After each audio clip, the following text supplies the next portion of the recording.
안녕하세요. 책 읽어주는 강사 손정입니다. 오늘은 오랜만에 신문 칼럼 한 편 요약하면서 글 한 편 어떻게 쓰는지 알아보도록 하겠습니다. 저는 이렇고요. 글쓰기 강의는 메일로 연락 주시면 됩니다. 자, 오늘은 청소 노동자 밥 한 끼 시위라는 한 신문의 칼럼을 통해서 그 칼럼을 읽어보면 아주 자신의 주장을 펼치기 위해서 전개를 아주 잘 했다는 걸 알게 될 텐데요. 우리도 그렇게 글 한 편 잘 쓰려면 어떻게 해야 되는지 알아보겠습니다. 칼럼은 이거고요. 여적이라는 칼럼에 이명희 님께서 청소 노동자 밥 한 끼 시위라는 칼럼을 쓰셨습니다. 이 칼럼을 쭉 보면 이렇게 참 짧지 않은 글이잖아요. 이렇게 긴 글을 어떻게 논리적으로 잘 썼는지 한번 읽어보고 그리고 한번 분석해 보도록 하겠습니다. 자, 좀 크게 해서 보면 이 글은 크게 6단락으로 이렇게 구성되어 있는 걸 알 수 있습니다. 빠르게 한번 읽어보겠습니다. 이 작업복의 비밀이 뭔지 알아? 우리를 투명 인간으로 만들어주는 거지. 켄 로치 감독의 영화 빵과 장미에서 마야에게 동료 청소 노동자가 건네는 말이다. 영화 밖 청소 노동자들이 투명인간 취급을 받으며 일하는 현실을 세상에 알린 사람은 노회찬 전 의원이다. 2012년 국회 본회의장에서 새벽 첫 차를 타고 출근하는 청소 노동자들의 존재를 알린 6411번 연설은 사회에 큰 울림을 줬다. 이제는 투명인간의 노동은 진부한 이야기로 들릴 수도 있겠다. 그러나 이들의 고단함은 덜어지지 않았다. 대학 청소 노동자들은 새벽 4시 30분부터 일을 시작한다. 출근 시간은 6시지만 제 시간에 오면 일을 마칠 수 없다고 한다. 청소 노동자들은 최소 2끼를 학교에서 해결해야 한다. 지난달 국회 앞 기자회견에서 청소 노동자 문유래 씨는 새벽에 나와 전날 쌓인 쓰레기를 치우고 화장실 변기, 세면대며 바닥까지 닦다 보면 한겨울에도 땀이 흐르고 허기가 진다. 아침을 먹어야 오전 일을, 점심을 먹어야 오후 일을 할 수 있다고 토로했다. 그런데도 이들의 한 달 식대는 12만원, 한 끼로 따지면 2,700원 꼴이다. 이마저도 5년째 동결됐다. 김밥 한 줄도 살 수 없는 돈이다. 학생 식당도 5,000원이 넘는다. 그래서 이들은 빗자루 대신 팻말을 들었다. 평소대로였다면 먼지 섞인 땀을 식힐 시간에 캠퍼스로 나섰다. 청소 노동자 밥 한 끼의 권리 보장하라. 지난 25일 점심 고려대 청소, 경비, 주차 노동자들은 대학 본관 앞에 모여 구호를 외쳤다. 서울 13개 대학의 청소, 경비, 주차 노동자들도 한 달째 손팻말 시위를 하고 있다. 이들은 한 달 식대 2만원 인상을 요구하고 있다. 직접 고용이 이루어진 국공립대 노동자들은 기획재정부 예산 편성 지침에 따라 14만원의 식대가 책정됐다. 그렇지 못한 대학에서 같은 일을 하는 노동자들이 같은 식대를 보장해달라 한 것이다. 하지만 용역회사로 노동자의 처우를 모두 떠맡긴 학교는 묵묵부답이다. 밥 한 끼를 위해 싸우는 학교 청소, 경비, 주차 노동자들의 시위를 지지한다. 이들은 묻고 있다. 사람의 가치가 존중받지 못하는 이곳이 큰 배움터, 대학의 자격이 있느냐고.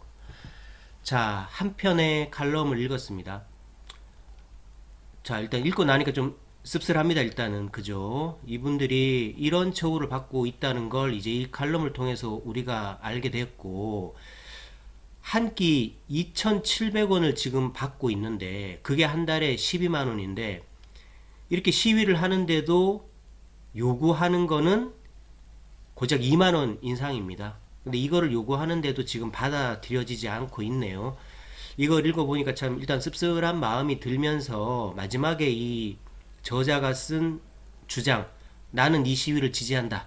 이제 작가는 이 말이 하고 싶었던 거죠. 근데 이걸 읽고 나니까 우리도 어떤가요? 좀 동조가 되죠. 2만 원 인상이고 그렇게 열심히 힘들게 일하는데 이 정도 인상 어려운 요구도 아닌데 좀 들어줘라. 우리도 좀 요런 마음이 지금 들죠. 그러니까 우리는 지금 이 저자로부터 설득을 당한 거니까 이 저자는 글을 잘 썼다라고 할 수 있겠습니다. 그러면 이 한 편의 글을 이분은 어떻게 쓰게 되었을까요? 이걸 알아보는 일이 오늘의 우리의 목적이고 그걸 알아내서 우리도 그렇게 쓸 수 있다면 좋겠습니다. 자, 먼저 어떻게 썼을까요? 자, 모든 글의 시작은 중심 소재입니다. 그냥 백지 한 장 놓고 나 아무거나 한번 써봐야지 이러고 글을 쓸 수는 없습니다. 글을 쓴 계기가 있어야 될 텐데요. 그거가 바로 중심 소재입니다.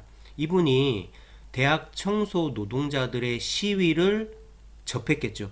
자기의 눈으로 봤던지 아니면 뭐 기사를 통해서 접했던지 지금 그 현상을 봤습니다.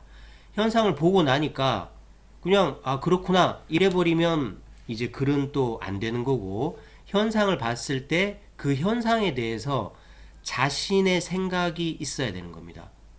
그게 바로 이 글의 주제고 주장인데 이 저자는 그 현상을 보고 나도 그들의 입장을 존중한다. 그들을 지지한다. 이런 마음이 들었던 거예요. 그러니까 그게 이제 주장이 되고 주제가 되어서 그러면 내가 이 중심 소재로부터 이 주제를 펼치기 위해서 나는 글을 어떻게 쓰면 좋을까? 이 생각을 했겠죠. 그러려면 글 한 편이 되려면 아까 이분이 6단락으로 구성했던데 그 6단락 속에 들어갈 각 단락의 메시지들이 있어야 되겠죠. 그런 거를 먼저 떠올린 다음에 이거를 하나의 논리적인 흐름으로 엮어낸다면 좋은 글의 구조가 될 겁니다. 이분은 제일 처음 이렇게 시작을 했을 겁니다. 중심 소재와 주제로부터 시작을 해서 어떤 메시지를 내 글 속에 넣을까 생각하다가 일단 첫 번째로 떠올린 건 이거겠죠. 일단은 자신이 접한 시위의 실태, 그 시위에서 그들이 요구하는 사항, 이거는 반드시 글에 들어가야 되겠죠. 근데 그게 바로 청소 노동자의 노동 실태입니다. 아침에 출근해서 어떻게 일을 하고, 그래서 하루에 최소 2끼는 먹어야 되는데, 한 끼당 2,700원밖에 안 된다더라. 이 현상을 보여줬습니다. 그리고 나서, 그러면 현상이 이런데 이들이 그러면 요구하는 게 뭐냐? 그 얘기를 또 한번 해주면 좋겠죠? 그래서 그들의 시위 내용, 요구사항, 그건 고작 12만원에서 14만원, 한 달에 2만원 인상입니다. 그러니까 그들의 요구사항도 한 단락에 넣어서 써주면 좋겠죠. 그리고 나서 이거에 대한 가치 판단, 자신의 주장, 이런 거를 넣어주면 좋겠죠. 그래서 나의 주장을 나는 이것들을 지지한다. 이걸로 주제문을 넣어줬습니다. 요렇게만 써도 글 한 편은 됩니다. 그죠? 그래서 뭐 언젠가 어느 날에 대학 노동자들이 이런 시위를 하고 있었다. 그들은 지금 이렇게 일하고 있다.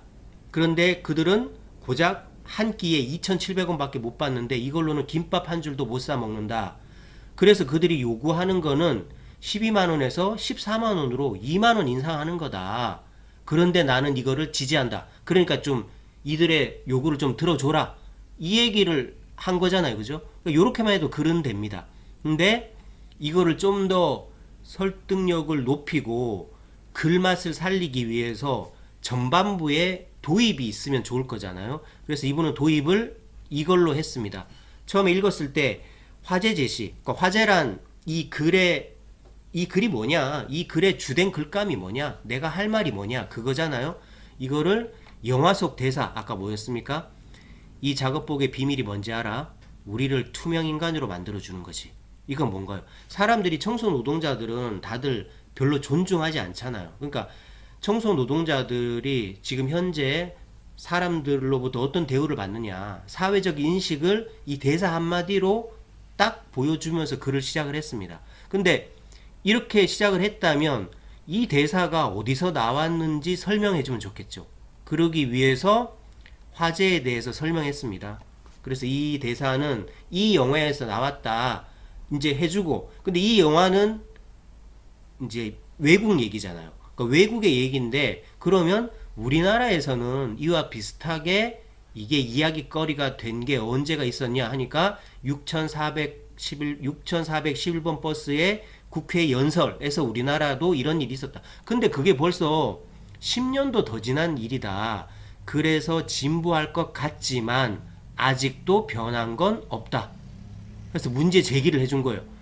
청소 노동자의 삶은 여전히 힘들다. 그죠? 그러니까 요 세 단락으로 글을 시작을 해주고, 그러니까 어떻게 힘드냐? 그래서 실태. 그럼 그들이 뭘 요구하냐? 요구사항. 그럼 나는 어떻게 생각하냐? 나의 주장. 이렇게 해서 글 한 편에 개요로 엮으면 요렇게 된다는 거죠. 그래서 1, 2, 3단락으로 도입을 삼아서 4, 5단락으로 본문을 삼고 6단락으로 결문을 하면서 글 한 편이 된 겁니다. 그죠? 그러니까 이제 이렇게 요약을 해보니까 이 글이 어떤 식으로 흘러갔는지 지금 빤히 보입니다. 그러니까 우리도 글 한 편 쓰려면 어떻게 해야 될까요? 첫째, 어떤 장면이 있어야 되겠죠. 그러니까 살면서 우리가 이와 같은 현상을 본다면 그 현상에 대해서 내가 한번 생각해보고 내 주장을 꺼내는 겁니다. 그럼 글의 주제가 됩니다. 이 주제를 펼치기 위해서 내 글 속에는 어떤 메시지들이 들어가면 좋을까 해서 꺼내놓고 걔들이 어떤 순서로 배치가 되었을 때 나의 주제를 가장 잘 전달할까 해서 순서를 배치하게 되면 글의 구조가 됩니다. 그래서 이 단락벽을 메시지 하나하나를 스토리텔링에서 풀어놓으면 글 한 편이 되는 겁니다. 자, 오늘도 신문 칼럼 하나를 통해서 글 한 편을 분석해 봤습니다. 이렇게 분석 과정을 통해서 우리도 메시지 꺼내고 구조 잡고 글을 쓴다면 좋은 글 한 편 쓸 수 있을 것 같습니다. 오늘은 여기서 마치겠습니다. 고맙습니다.